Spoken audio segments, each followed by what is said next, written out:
Evaluating the current situation. Hello, my name is Sergey. I am an admin on my own page about software development. In continuation, I will present a short overview.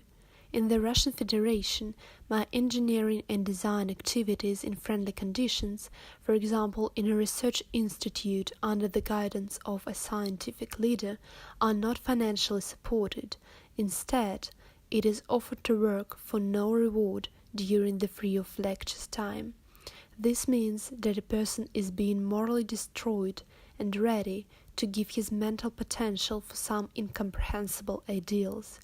And where the activity of the software engineer is still in demand, the negative selection is thriving, as the terrorist state is caught up in cost and corruption, tightening the screws, which leads to unhealthy production relations at the company and leads to mobbing and bullying against employees and beastly attitudes and respectively to the employee turnover.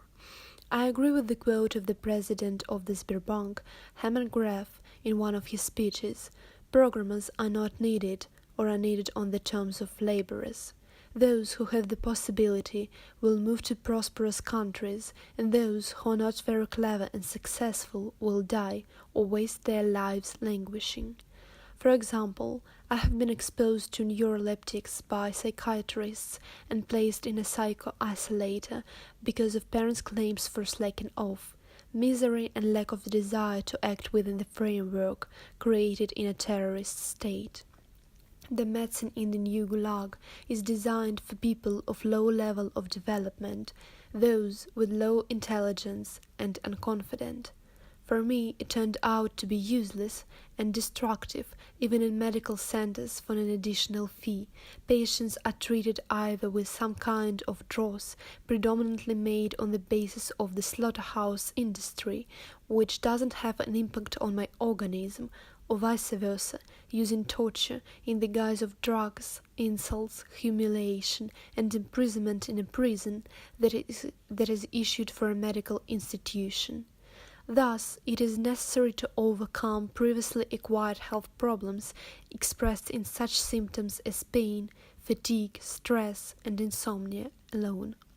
Surprisingly, the Siddha yogi, who was absolutely healthy and shared the methods of prosperity on the internet, was arrested in the framework of a falsified criminal case and extradited to the RF, even from another country.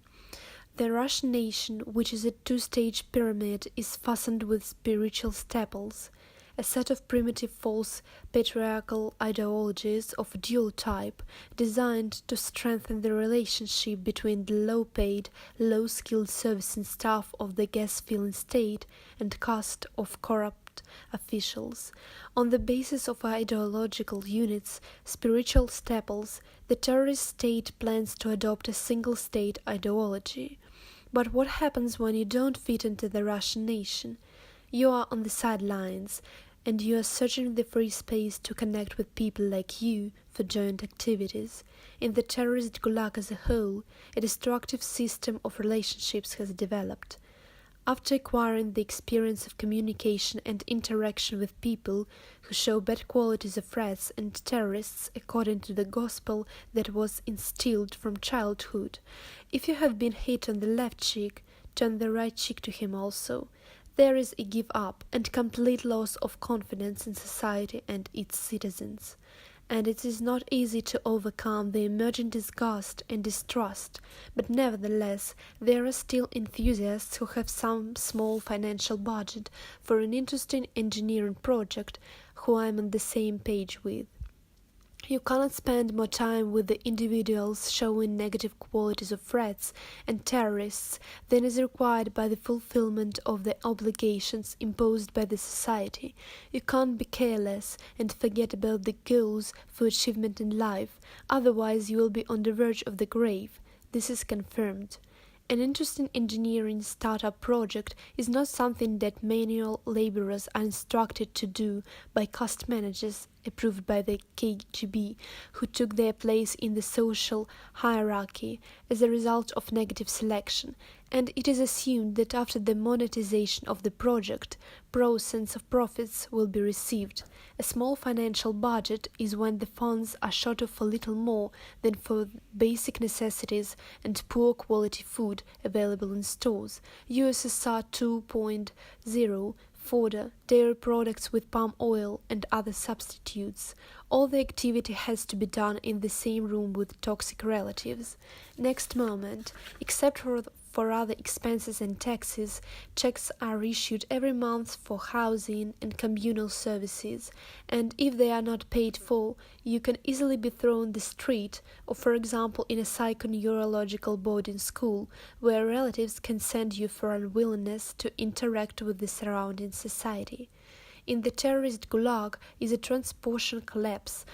To get within the Moscow region to the office, which everyone wants to keep closer to the center of the capital, you need to spend from 4 to 7 hours a day in not very comfortable conditions. The renovation of the transport infrastructure will cost hundreds of political prisoners, thousands of those beaten and arrested at meetings, and most likely will be carried out by the forces of these very prisoners, which are determined to be a soulless and ill-bred population, by Chekists, who are holding from 2 to 2.5 trillion petrodollars in foreign banks. In the central region of the state gas station is a collapse in the field of rental housing. You can rent an apartment in a panel building dubbed Khrushchevkas with cardboard walls a few kilometers outside the Moscow Automobile Ring Road, 1 room plus a small room, and this thanks to some acquaintances of relatives. But this also becomes a disservice, because it doesn't solve the transportation problem, but it's more than half of the salary. At this point, it seems possible to conclude this brief overview of the aspects of the current situation.